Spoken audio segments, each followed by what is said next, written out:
Le premier point, je sais pas, je vais peut-être être à contre-courant, mais bien sûr, c'est une contre-performance pour l'OM, mais j'ai trouvé que, notamment à 10 contre 11, les Marseillais ont été quand même, plutôt vaillants et ça aurait pas été complètement immérité de gagner ce match. En deuxième point, c'est le match des Messins qui, pour moi, me laisse un coup d'inachevé parce qu'ils auraient dû, au contraire, insister et ils ont, je trouve, beaucoup trop souffert pour une équipe à 11 contre 10 pour une bonne partie du match. Et en troisième point, bah, c'est le fait que ça doit pas être facile aujourd'hui d'être entraîneur de l'OM ou même, dirigeant, également supporter parce que, quand ça veut pas avec ce carton rouge, de leur capitaine qui pour le coup était plutôt bon ces dernières semaines. Lionel, tes 3 points. Écoute, pour moi, c'est un nul qui a quand même un goût de contre-performance pour l'OM. Et je dirais aussi, pour mon point numéro 2, peut-être aussi pour Metz. Parce que je pense que les Messins ils ont joué beaucoup trop petits bras.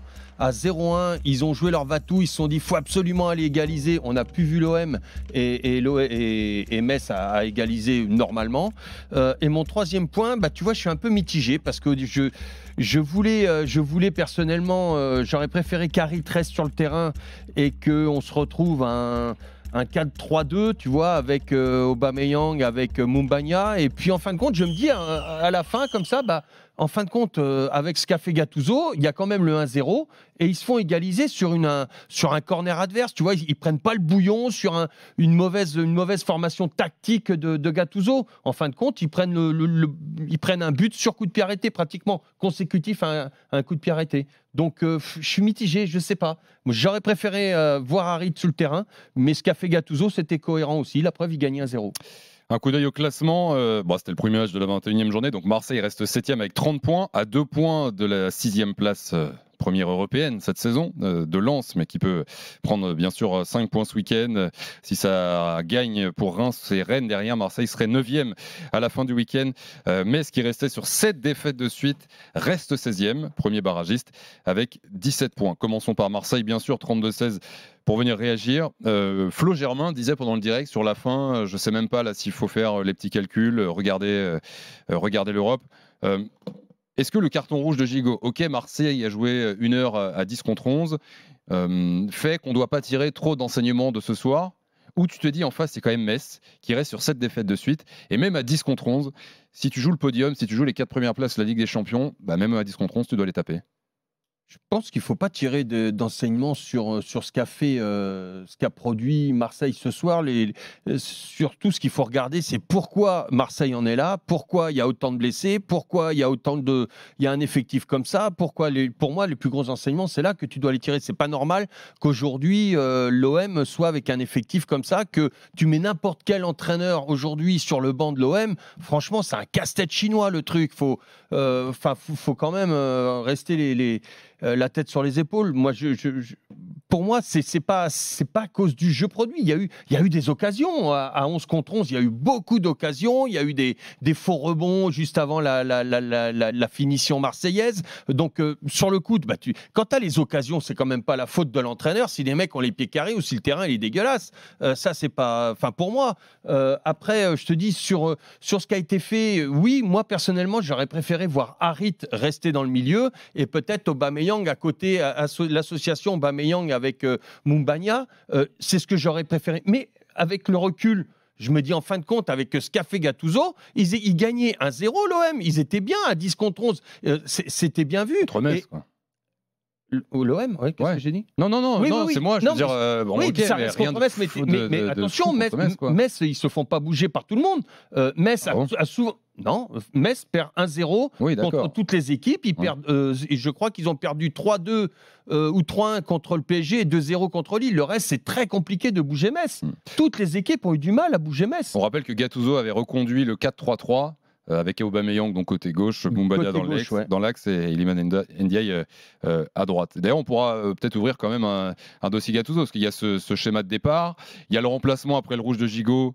Bon, tu fais sortir Harit pour faire rentrer Bamou Meïté. Moi, sur le coup, je suis pas content. Ouais. Mais quand je regarde le déroulement, tu te dis, il gagne quand même, avec ce qu'a fait Gattuso, il gagne quand même 1-0. Et tu prends pas un but sur une contre-attaque ou sur un déséquilibre adverse. Ils sont en place sur le corner.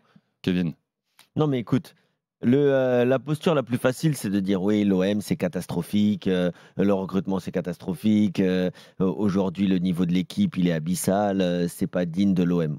Ok, ça c'est facile, on le voit aujourd'hui, et de toute façon je suis pas le premier à le dire, mais il y a des joueurs aujourd'hui à l'OM qui sont très limités pour les ambitions de l'Olympique de Marseille, c'est-à-dire bien figurer en Coupe d'Europe et finir sur le podium ou au moins dans les 4 premières places en Ligue 1.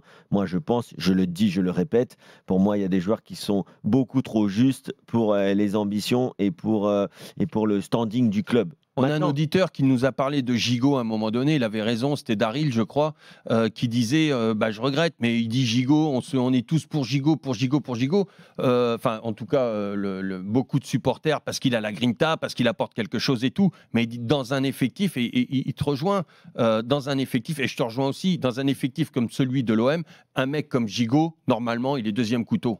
Il n'est pas titulaire, capitaine indiscutable, je pense. Si tu veux, si tu aspires à l'Europe comme l'aspire l'OM.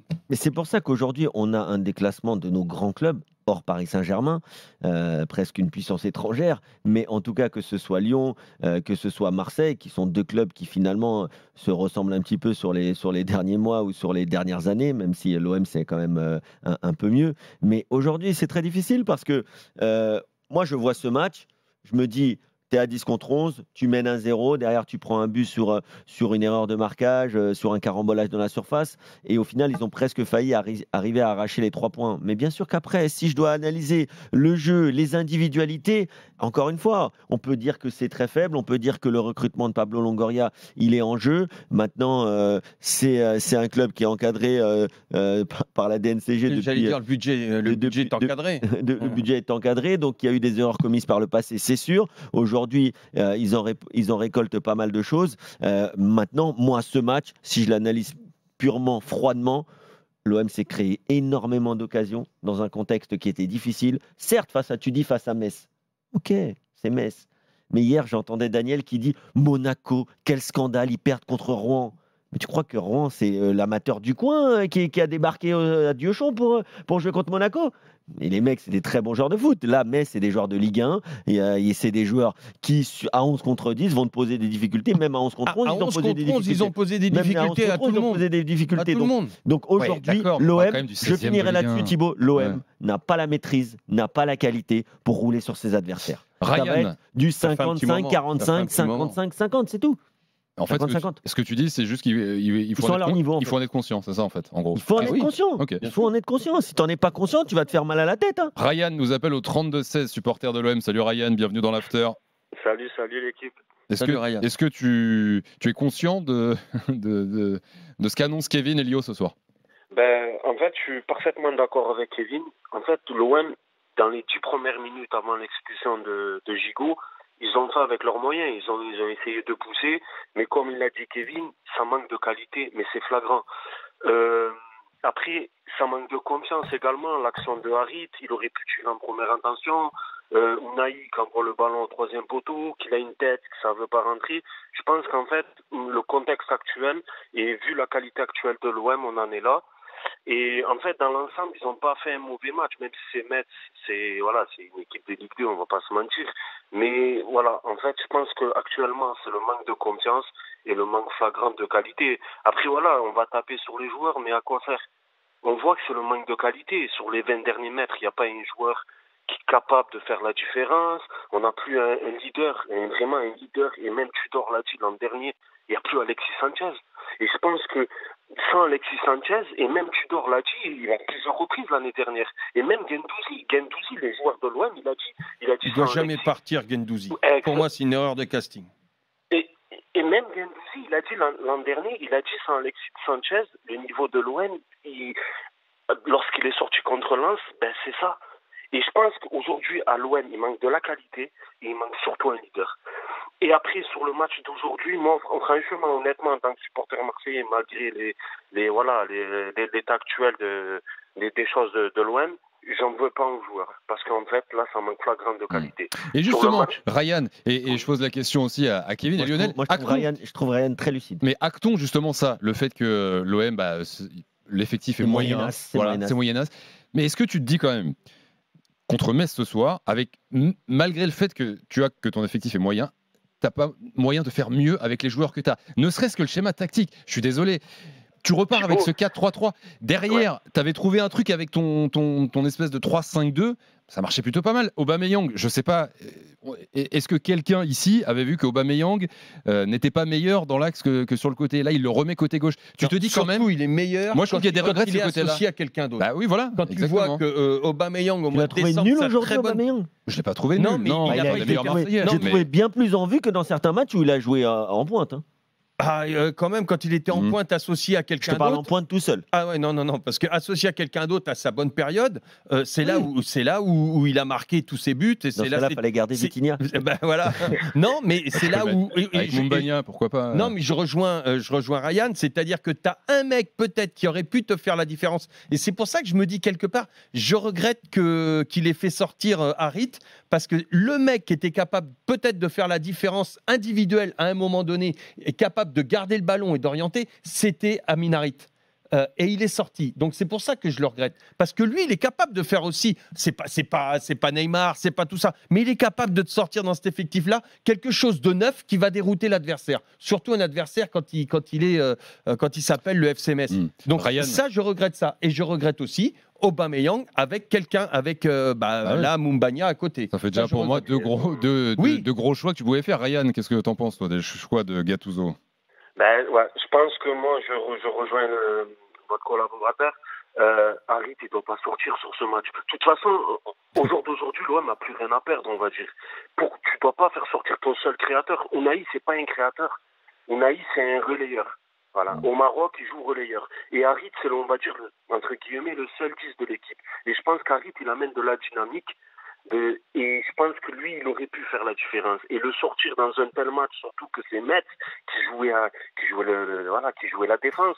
Après, Ryan, pour aller dans ton sens, ok, on peut considérer que moi aussi, d'ailleurs, on m'a toute petite carrière d'entraîneur, vraiment minuscule, mais en tout cas, moi j'aime bien le 4-3-2. Quand tu es à 10 contre 11, je trouve que tu es assez solide au milieu et tu as deux attaquants qui peuvent vraiment embêter. Lui, il veut le 3 en milieu. Ouais, donc c'est vrai qu'il aurait pu laisser Harit. Maintenant, moi, on peut me dire, ah ouais, mais vous êtes trop clément avec l'OM. Non, on n'est pas clément, on est réaliste. On est réaliste avec l'OM et les qualités qu'ils ont. Après, on peut taper sur la direction derrière pour dire que c'est pas normal avec le budget de l'OM d'avoir cet effectif. Ça, c'est une chose. Mais les statistiques, il y en a qui aiment, il y en a qui n'aiment pas. L'OM aujourd'hui, à 10 contre 11 sur les 2 tiers du match, ils ont 65% de possession de balle, quasiment 66. Ils ont fait le double de passes de leurs adversaires. Ils ont 14 occasions à 5 et ils ont 18 tirs au but. Alors, on peut considérer que les tirs, ils sont ratés, parce qu'il y en a eu qui ont été ratés. Mais encore une fois, cadrer les tirs. Ils sont en position de tir. Cadrer les tirs, il faut se mettre en position. Et puis après, il faut avoir la qualité pour finir. Et je finirai sur Alexis Sanchez, parce que je n'en ai pas donné un mot, même s'il n'est plus à l'OM.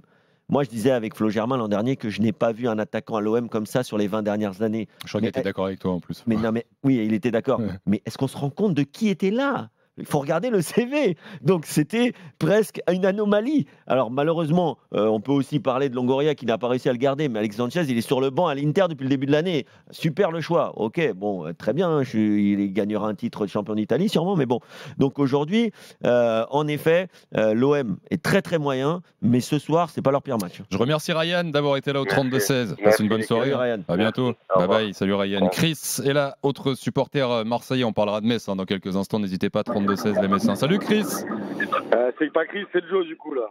Ah, c'est Joe, il y a écrit Chris sur ta fiche. Il est avec moi aussi. Ah ok, vous êtes, c'est quoi, vous êtes en voiture, ça se passe au téléphone ou alors Chris, il a changé d'avis, il veut plus parler. Ouais, il fait le timide. Vous étiez au stade, c'est ça? Ouais, on était au stade ce soir. Bon, et vu du stade, est-ce que vous partagez mon avis, ouais, vas-y Joe. On va parler football. Pour moi, footballistiquement parlant, c'est un bon résultat dans le sens où on est à 2 mois. Mais en tant que supporter, c'est un mauvais résultat. Parce que même à 2 mois, c'est un match que nous, on doit gagner. Marseille, quand tu veux jouer l'Europe, c'est le genre de match que tu dois gagner même à 2 mois. Et comme tu le disais très très bien tout à l'heure, il nous manque un tueur devant comme Alexis Sanchez. Voilà. Qu'est-ce que tu as pensé de la première titularisation de Moumbagna là, ce soir, qui était en pointe dans ce 4-3-3? Il met son but. Il y a beaucoup de déchets. Après, il met un but de pur numéro 9. Il reçoit un ballon sans contrôle, sans rien. Mais bon, il y a beaucoup de déchets, je pense qu'il faut qu'il s'adapte. Par contre, celui que j'ai bien aimé, c'est au milieu. Onana, il a attends, été monstrueux Jo, au milieu. et tu peux dire à Chris juste de couper la radio, on entend en écho dans la voiture. Tu te réécouteras en podcast demain, mon gars. C'est bon. Onana, ouais, c'est vrai que ce soir, il a fait Onana, je l'ai trouvé bon. Il a été très très bon, Onana. Et là, cette fois, il était vraiment placé devant la défense. Il a une bonne frappe quand même. Hein. Oui, il a mis 2-3. Ça fait... Pour moi, c'est sa position juste devant la défense en sentinelle. C'est là où je le trouve le meilleur. Non, mais Voilà, c'est un avis Onana, honnêtement, personnel. Onana comme recrue, un gars qui connaît la Ligue 1, un gars qui est là pour faire second couteau quand les titulaires vont revenir, ou peut-être pourquoi pas gratter une place, ça on peut pas dire que c'est un mauvais recrutement, c'est un coup, c'est presque un intérim, mais pour l'instant, bon, certes, il a été un peu moins bon la dernière fois, mais là, ce soir, il est quand même Après, assez correct. Moumbagna, c'est vrai qu'on voit qu'il y a quand même pas mal de déchets dans sa première prise de balle, son premier contrôle. Il a fait 3-4 contrôles à 2-3 mètres. Alors, ok, et en plus, il est intéressant parce que tu peux aller le chercher comme point d'appui sur la. C'est un molosse pour en faire le tour quand tu défends. Sur un mec comme ça, que tu vas chercher ce point d'appui, c'est difficile à défendre. Mais s'il contrôle à 2 mètres à chaque fois, ça va être un souci. Il a eu 2-3 déchets avec ça. Peut-être qu'il va s'améliorer. Je ne sais pas ce que ça a donné du stade, mais il y a un moment, l'OM, ils prennent trop de buts. Tu peux pas prendre. Là, ce but-là, tu peux pas le prendre. Surtout que t'es en place. Tu mènes 1-0, t'es en place. C'est pas un déséquilibre. T'es à 10 contre 11. Putain, mais il est tout seul, le mec, au premier poteau. Après, tout à l'heure, Ryan parlait de confiance. C'est vrai que quand tu as une équipe qui est moins bien dans sa tête, souvent, tu as des errances sur coup de pied arrêté. Non, mais là, c'est 4 minutes après avoir marqué, Kevin. Ouais, mais je crois qu'il y a un problème de. Ouais, justement. Tu as encore un peu la tête dans les étoiles. Marseille qui se rentrent dedans au deuxième poteau. Donc, du coup, la défense, elle est déséquilibrée. C'est défensivement, quand tu es dans le trou, il faut savoir aussi fermer. Hein. Chris, d'ailleurs, comme Kevin et Lio, en fait. Ce soir, les circonstances du match, j'entends vos arguments, mais moi je vous dis, en fait, ça m'inquiète pour ce club qui est l'OM, que ce soir, le fait d'avoir été réduit à 10. C'est une contre-performance. J'ai l'impression pas plus que ça. J'ai l'impression pas plus que ça. Ouais, mais un moindre. Mais en fait, c'est inquiétant. Un moindre mal contre l'OM. Mais qu'est-ce qui est inquiétant? Mais en fait, ça veut dire que les ambitions que tu as, quand tu parles de Coupe d'Europe la semaine et que le week-end, tu ne bats pas Metz malgré les circonstances, mais tu restes quand même contre Metz, une équipe que tout le monde bat. Au vu de la semaine. Mais après, là, on s'en sort bien, surtout en championnat. On s'inquiète pas parce qu'on n'est pas loin des places européennes, ok. Mais c'est parce que le championnat, il est serré. Si tu es dans un championnat un peu moins serré, mais là, à l'heure d'aujourd'hui, au vu des résultats qu'on a fait depuis le début de la saison, mais les places européennes, elles seraient déjà à 10, 15, 20 points. Kevin. Mais là, tu as un rythme. Je vais pas exagérer en disant que tu as un rythme de relégable, mais presque. Si. Donc, là, tu fais nul perdu, nul perdu, nul perdu. Si tu mets la Coupe de France dedans. En 2024, là pour l'instant, Marseille n'a pas gagné aucun de ses 4 premiers matchs de Ligue 1, 3 nuls et une défaite. C'était pas arrivé depuis 2001. Il y avait eu 2 nuls et 2 revers. Et au-delà de ça, c'est pas un point par match. Au-delà de ça, c'est pas que tu peux penser, tu peux voir, tu te dis ouais, mais enfin bon, on voit que ça joue bien, il y a du super truc. Non, il y a non seulement on se plaint du jeu, les supporters les premiers, je les comprends, et en plus t'as pas les résultats attendus. C'est vrai que pour moi aujourd'hui. Je suis supporter marseillais, c'est une contre-performance. Même façon, à 10 contre 11, ça reste une contre-performance. Il y a 2 solutions aujourd'hui dans les grands championnats pour avoir des résultats. Finalement, c'est assez simple. Soit tu as un collectif ultra huilé, avec un don de soi. Il faut garder ton effectif. Faut on est d'accord. Avec un don de soi extraordinaire, souvent quand même sublimé par une individualité. Et là, je viens en fait de vous décrire l'OM de Tudor. Voilà, un gros collectif avec un général sur le banc qui te laisse pas le choix, tu cours ou tu dégages, et une individualité qui sublime tout ça. Celle-là, tu l'as pas aujourd'hui. Tu as des gros moyens et tu as une grosse équipe avec non seulement des bons joueurs et en plus des individualités qui tuent les matchs, que ce soit dans les deux surfaces. Je remercie Chris et Joe et tout le monde dans la voiture d'avoir été là ce soir. Rentrez bien les gars. Les gars, il y a moyen juste de faire une petite dédicace en 2-2 quoi. Bien sûr, vas-y, t'es pas Skyrock, mais vas-y quand même. Une dédicace à tous les frérots qui montent dans le cache-caille quand on va là dans le stade. Voilà. Très bien. Est-ce que tu veux tourner la Sky Roulette, Chris? Mon petit garçon qui est avec nous dans la voiture, les gars, qui vient au stade depuis ses 2 ans et il a 9 ans aujourd'hui. Il s'appelle comment? Alessio. Eh bien, Alessio, on l'embrasse. Salut Alessio. Salut Chris, à bientôt. Salut Alessio. Merci d'avoir été là, Chris et Joe et tout le monde dans la voiture, 23h18. Beaucoup de messages dans le chat de la chaîne Twitch RMC Sport. Vous êtes très nombreux ce soir. Concernant Gattuso, et Anders nous appelle au 32-16 et je crois qu'il veut aussi parler de Gattuso. Salut Anders. Salut. Ça va Anders? Ouais, on t'entend très bien. Ouais, toi aussi tu veux parler de Gattuso? Bah ouais, parce que j'ai l'impression qu'il est totalement perdu tactiquement. Il y a 2-3 mois, il nous dit j'ai pas d'ailier, à part ça. Ndiaye est un second attaquant, il a du mal à gagner. Puis là, il nous repond son 4-3-3 qui marche jamais, avec Ndiaye sur le côté. On prend le rouge, il fait le choix de sortir Harit, je suis d'accord. Je l'aurais pas enlevé en fait, c'est le mec qui pouvait créer quelque chose. Ounahi à Marseille, il est perdu. Maintenant, Ndiaye, Anders, je suis d'accord avec toi, hein, parce que c'est aussi mon avis, je ne l'aurais pas enlevé, tout ça. Mais quand on regarde la configuration du match, malgré qu'il ait sorti Harit et qu'il ait fait ce choix de jouer dans ce 4-4-1, en fin de compte, défensivement avec Aubameyang, il garde ses 3 attaquants. 4-2-3 en fait, quoi, en gros. 4-2-3 qui se transforme. Oui. Ouais, voilà. Et donc, il gardait ses 3 attaquants. Mais avec ce dispositif-là, tu gagnes 1-0. Et derrière, tu prends pas le bouillon. Et le but, tu le prends sur une phase arrêtée consécutivement à un corner où les mecs sont en place et tout ça. C'est un manque, comme disait Kevin il y a 2 minutes, c'est plutôt un manque d'attention, un manque de rigueur. Mais c'est pas, tu vois, dans son choix, personnellement, je suis d'accord avec toi. J'aurais pas fait ça. Mais tu gagnes 1-0. Et enfin, c'est difficile pour moi de dire il a mal fait parce que ils ont jamais pris le bouillon dans cette configuration-là. Ouais, mais... Non, ils n'ont pas pris le bouillon, mais... Est-ce qu'ils n'auraient pas pu faire mieux avec Harit? On ne le saura jamais. Voilà, c'est ça. On ne le saura jamais. En fait, ils prenaient pas le bouillon, d'accord, mais ça créait quand même plus grand-chose. On voit que Harit, c'est le mec qui peut créer quelque chose, en fait. Je suis d'accord. Ounahi, il le fait pas. Ndiaye, désolé, les gens devant la gare, c'est bien, je suis content, je l'aime bien, mais bon... Pour moi, c'est lui qui devait sortir. Tu sortais Ndiaye. Tu sortais Ndiaye, tu laissais Harit et tu mettais Aubameyang avec Moumbagna devant. Et juste les gars, un mot, on en a beaucoup parlé cette semaine et Anders, je voudrais ton avis. Pas mal quand même, ton petit arrière droit, il fait le taf, non? Ouais, non mais lui, on se fout de sa gueule, je sais pas exactement ce qui se passe. Mais et je l'ai trouvé moins bien en plus que d'habitude et un peu agacé. On dirait qu'on l'a un peu perdu. Ça lui a fait mal au crâne. On fait pas grand chose pour le mettre bien.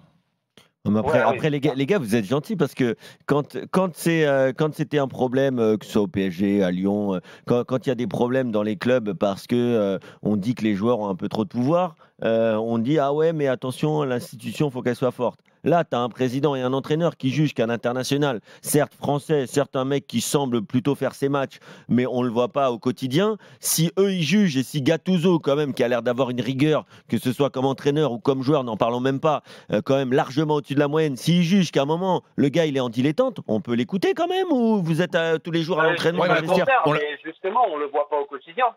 Bah, vous ne le voyez pas au quotidien, mais on peut quand même faire confiance à l'entraîneur quand il parle de son joueur, même si c'est Jonathan Klaus et qui nous est tous sympathique. Pour le coup, on les a bien écoutés, parce qu'ils nous l'ont répété tous les jours cette semaine, donc on l'a bien entendu au bout d'un moment. Ah voilà, s'il le dit, c'est peut-être pas pour rien, j'en sais rien moi. Ouais, mais maintenant, Anders, vas-y, 32-16, Anders.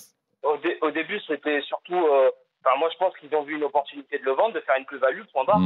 Je sais même pas s'il y a vraiment eu un vrai problème avec Klaus. J'ai pas l'impression que ce soit un mec à problème. En plus, on n'entend pas trop parler. Son entourage, apparemment. Ouais, mais tu sais, les joueurs, c'est très facile. Hein. Les joueurs, oui, eux, ils ont rien dit, eux, ils ont rien fait, ils ont rien cela. C'est le club qui a voulu les vendre, c'est le club qui les roule dans la face. Arrêtez, il y a rien du tout. Il y a un moment, quand un club, il prend le risque de critiquer un de ses joueurs qui est quand même un asset du club et donc un élément important dans ce club, c'est que c'est pas pour rien. Croyez pas, c'est pas pour rien. Anders, merci d'avoir été là. Bon week-end à toi. Merci à vous. À bientôt. Salut Anders. Salut Anders. Merci, au revoir. Les gars, je voudrais qu'on accueille aujourd'hui, ce soir, quelqu'un que vous connaissez peut-être, une supportrice emblématique de l'OM. Elle s'appelle Colette Cataldo, fondatrice des Dodgers. Elle était à la réunion cette semaine avec les supporters, les joueurs, le staff. C'est bien ça. Et ce soir, elle voulait nous appeler, elle voulait passer en direct dans l'after. Salut Colette. Salut. Bonjour Colette. Bonsoir. Bon, Colette, tu nous appelles, tu es là sur RMC après ce match nul. Pourquoi qu'est-ce que tu as envie de dire? Parce que rien, moi je ne vais même pas parler du jeu et tout, parce qu'ils ne comprennent rien. Il n'y en a aucun qui est valable. Vous êtes en train de discuter tous les 3, tous les 4, vous appelez toujours les mêmes mecs qui vous répondent, et moi je ne comprends pas. Je comprends pas que vous avez pas vu qu'on a une équipe de fantômes. Alors juste Colette, je vais te laisser donner le fond de ta pensée. On n'appelle personne, hein. Ceux qui nous appellent au 32-16, c'est ceux qui choisissent de nous appeler, de passer en direct. Non, mais c'est ce qu'on a dit en plus jusqu'à maintenant. On a dit que c'était pas la valeur de l'effectif, ce n'était pas à la hauteur des ambitions de l'OM. Du coup, qu'est-ce que tu veux dire, Colette, toi qui n'es pas dit ce soir justement? Moi, je veux dire, je les ai eus il y a 2 jours en face de moi, toute la clique, le staff, les joueurs et tout le monde. On leur a dit qu'ils étaient, il y a Rachid qui a parlé, et on était tous les supporters. Et on les a pas menacés de rien. On leur a dit notre façon de parler. On leur a expliqué qu'ils faisaient rien, que c'était 11 morts. Tous, je peux pas te dire. Moi, je leur ai dit, vous savez, et devant le Gattuso, je leur ai dit, vous savez pas faire un changement d'aile, vous savez pas faire un amorti, parce qu'un amorti, je vais vous expliquer ce que c'est toucher le ballon, mais que le ballon, il reste dans tes pieds, qu'il va pas un mètre devant. Après, je leur ai dit, vous faites jamais de petits, enfin quoi. J'ai dit, vous êtes pas capable. C'est pas pour l'argent que vous gagnez que ça nous plaît pas, mais parce que nous, on s'en fout de l'argent que vous gagnez. Nous, on veut que vous jouiez pour le maillot. Et moi, je vous le dis en face, messieurs, que vous m'écoutez. Ces gens-là, ces garçons-là, je parie qu'ils ne s'appellent pas à l'eau, ils sont pas collègues, rien du tout. Ils font pas les barbecues ensemble, je vous le dis. On aurait dit qu'on avait 20 fadas. On aurait dit qu'ils avaient les yeux à gare. C'est une honte. Et pourtant, tout ce qu'on leur a dit. Après, Gigot a dit ça va, on va se parler et tout. Et voilà. Est-ce que tu as l'impression qu'ils t'ont entendu, Colette, qu'ils ont entendu ce que vous les supporters, vous leur avez dit? Ils n'ont pas entendu. Non? Pourquoi? Tu as vu comme ils ont joué encore ce soir? Mais tu crois qu'ils peuvent faire beaucoup mieux, Colette, franchement? Non, voilà. Je le sais, mais seulement, fais voir que tu essayes de faire mieux. Tu comprends ce que je veux dire? Oui, je comprends bien. Moi, je suis désolé, Colette. Hein, je respecte votre avis, mais moi, je suis pas du tout d'accord. Hein. Aujourd'hui, les joueurs, qu'ils soient pas bons, ça, c'est un fait. Peut-être qu'ils soient pas assez bons, comme on a dit tout à l'heure, on l'a dit avant vous, hein, que certains joueurs ne sont pas assez bons pour porter le maillot de l'OM au vu des ambitions de ce club, c'est-à-dire de finir dans les 3 premiers minimum tous les ans, voire pourquoi pas un jour de jouer le titre ou de faire un bon parcours européen. Ça, c'est un fait. Mais moi, je trouve pas que les joueurs de l'OM, c'est des tirs au flanc ou qu'ils n'ont pas envie de courir. Non, elle a dit c'est des incapables. Ouais, mais il y a un moment, ok, je vais prendre une. Ce qu'elle dit, c'est qu'ils n'ont pas le niveau. Je vais faire une comparaison. Vous pouvez demander à un sprinter qui a jamais couru en dessous de 10 secondes de courir en dessous de 10 secondes. S'il peut pas le faire, il peut pas le faire. Hein. Donc, vous pouvez aller les voir, vous pouvez leur crier dessus, vous pouvez leur dire que c'est des bons à rien. Ça va rien changer. Colette. Oui. Et sur ce que dit Kevin, mais sinon, tu as parlé aux joueurs et Gattuso, lui, t'en penses quoi? Est-ce que tu es content de Gattuso? C'est ce que je lui ai dit. Je lui ai dit, premièrement, tu devrais montrer tes matchs à tes joueurs, tous tes matchs que tu faisais. Deuxièmement, je lui ai dit, peut-être que je reconnais, parce que cette équipe, elle n'a pas de fond de jeu, rien du tout. Je lui ai dit, il avait son interprète à côté, je lui ai dit, traduis tout ce que je dis. J'ai dit, et il te répond quoi, lui? Il te répond quoi? Comment? Il te répond quoi quand tu lui dis ça, Gattuso? Eh ben, il me regarde. Il n'a pas de réponse. Voilà. Moi, je te le dis. Okay. Il y avait le pauvre néné là, mon Dieu, ce qui se prendrait. Mais attends, je vais pas envoyer à la pierre. J'ai dit, montre tes matchs. Et il me dit, non, mais je leur dis. Donc, il me traduisait. Alors, je dis, oui, tu leur dis. Mais ils ne savent pas jouer au ballon. Mais écoute, je ne sais pas à qui je parle, si je le connais, là. Thibaut. C'est Riolo qui C'est Thibaut. parle. C'est Thibaut. Non, là, tu as Kevin Diaz et Lionel Charbonnier. Kevin Diaz, tous les jours de match. Bon. Et Lionel Charbonnier. Lui aussi, je l'entends tout le temps. Ah oui, mais il y a pas... Et alors, il y a Charbonnier. Alors, il va me dire si on a un bon goal, lui. Lui, il va me le dire. Tiens, voilà. Ouais. Il y a un goal qui prend le ballon et qui nargue l'adversaire. J'aimerais qu'il y ait Sanchez. Un jour, il se serait pris 2 ou 3 buts de rang. J'en ai connu des meilleurs. T'en as encouragé des meilleurs sûrement, Colette. De quoi? Des gardiens. T'en as encouragé des meilleurs que lui, je pense. Comment, ils pas un mot. Alors, s'il y avait mon fils qui se parle, alors il relance, il arrive, il attend, il nargue. Alors, il y a des fois un défenseur qui vient devant, là, ou sur les coins, là. Il nargue. Je voudrais qu'on lui vole le ballon, écoute. Quand il fait ça, mais ça, vous le dites jamais. Bon. Et à la réunion, Bien sûr, on le dit, bien sûr, on le dit, Colette, je suis le premier à le dire, parce que je suis comme toi, j'aime pas ça, ce jeu-là. Non, t'as raison, Lionel, il le dit pas assez. Non, arrête tes conneries, toi. T'es en train de me la chauffer, Colette. Je me rappelle tellement que je suis énervé. Bon, Colette, merci en tout cas d'avoir été là. Bon week-end quand même. Hein. Merci beaucoup. À bientôt, Colette, sur RMC. Merci d'avoir été là. Franchement, tout ce que vous engagez là à parler, dites-leur qu'ils étudient bien les matchs avant de parler, va. Non, mais en fait, on n'engage personne, Colette, à part Kevin non, et Lionel. Mais moi, je te dis. Et on les engage très cher d'ailleurs. Beaucoup trop cher, t'as raison. Si je connaissais pas quelqu'un, ça fait 2 mois que je cherche à vous appeler. Bah, c'est le 32-16. Je l'ai dit, j'ai parié, si j'avais de l'argent, j'aurais parié des sous sur la table pour 10 ans. Parce que je l'ai dit, ils vont finir 6 ou 8e. Ça y est, ils viennent plus, ils montent plus là. Vous pouvez parler. Alors, quand ils vont tomber contre les Ukrainiens, qu'ils veulent jouer pour leur patrie, ils vont comprendre ce que c'est que jouer au ballon. Gattuso s'installe en conférence de presse en direct du stade Vélodrome. On va essayer d'avoir sa première réaction en direct. Lionel à la trad. Settimana è stata una settimana molto particolare. Cette semaine a été une semaine très particulière. Prima la società. Déjà le club. Dopo i tifosi avevamo chiesto mentalità. Après les supporters, en parlant de mentalité. Senso d'appartenenza, avevamo chiesto più impegno a tutti i nostri giocatori e penso che oggi tutto questo si è visto. Et qu'il demandait que les joueurs soient plus entreprenants et que ça s'est vu aujourd'hui. È stato un peso difficile, però la squadra ha fatto. Ça a été difficile, mais ha fatto tanto oggi. Elle a fait beaucoup aujourd'hui. Penso che anche oggi rispecchia un po' la fotografia dell'annata nostra. Et aujourd'hui, ce qu'on a vu, c'est ce qu'on a fait depuis le début. Bisogna ripartire dalla mentalità, dalla voglia, del senso. On a besoin de repartir de la mentalité, de la volonté. Anche in sofferenza.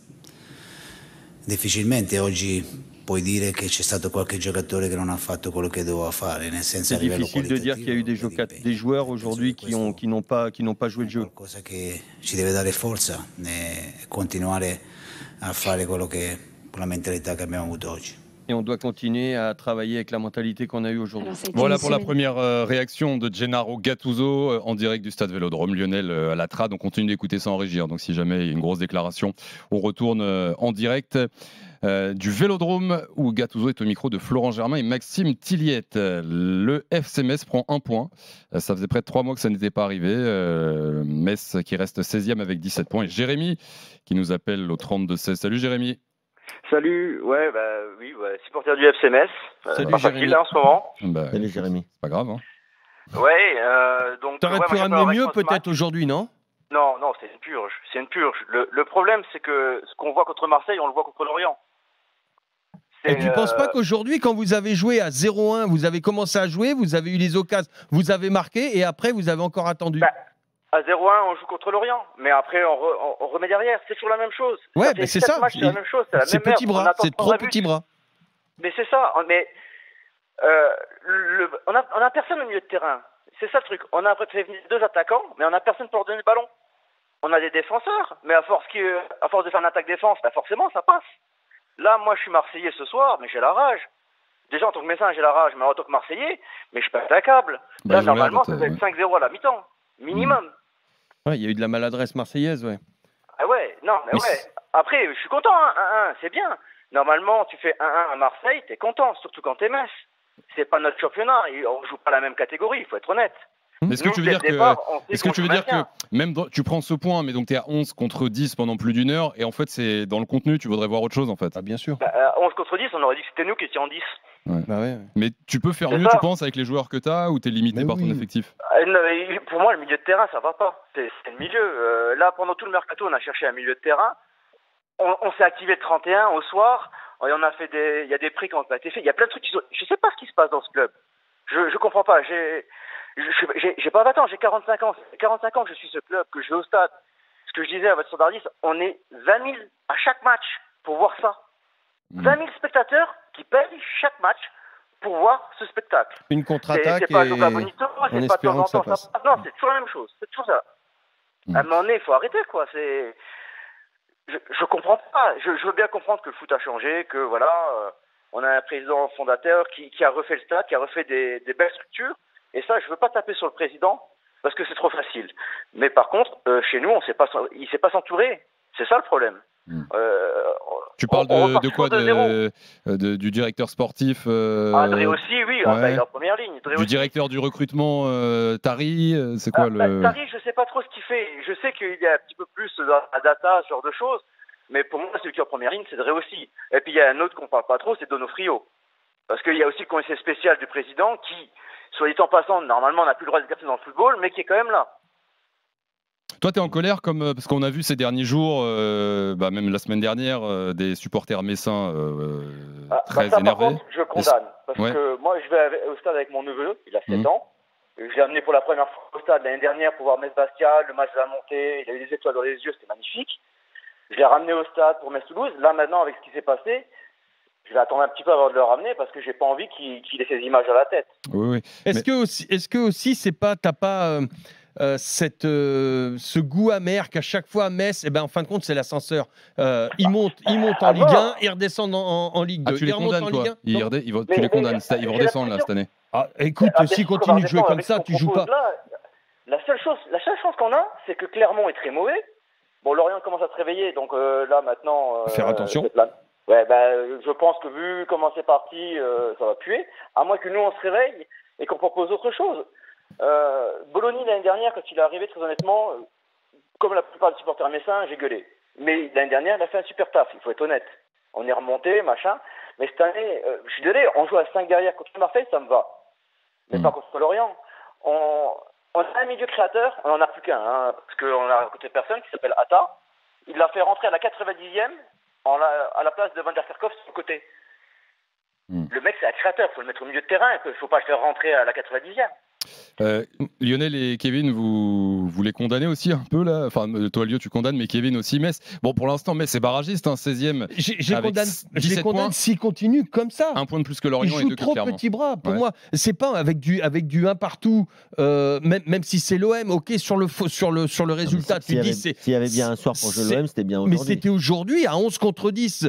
Ils ont joué, franchement, crânement leur chance, où ils n'ont pas joué petit bras. C'est quand ils perdent 1-0 et dès qu'ils ont gagné, qu'ils ont égalisé, ils ont arrêté. Mais ça montre quand même que quand ils veulent faire les choses, quand ils ont envie, ils peuvent essayer de prendre des risques et essayer d'aller ramener 3 points à un moment donné. Parce que bon, quand tu es à 1 point, quand tu vois l'OM dans l'état où ils étaient, que tu arrives à marquer et continue à sommeler complètement. Enfin, moi, je serais plutôt, j'aurais plutôt cette mentalité. Surtout à 11 contre 10. À 11 contre 10, mais bien sûr. Mais c'est un peu le football d'avant, non, quand même. Enfin, Bologna, du coup, là, c'est un peu le. Là oui. Après, t'as pas non plus un effectif quand tu regardes l'effectif. C'est encore pire que Marseille, là. Oui, mais bien sûr. Regarde, Clermont, c'est pas fou non plus. Mais bien sûr, mais c'est le souci.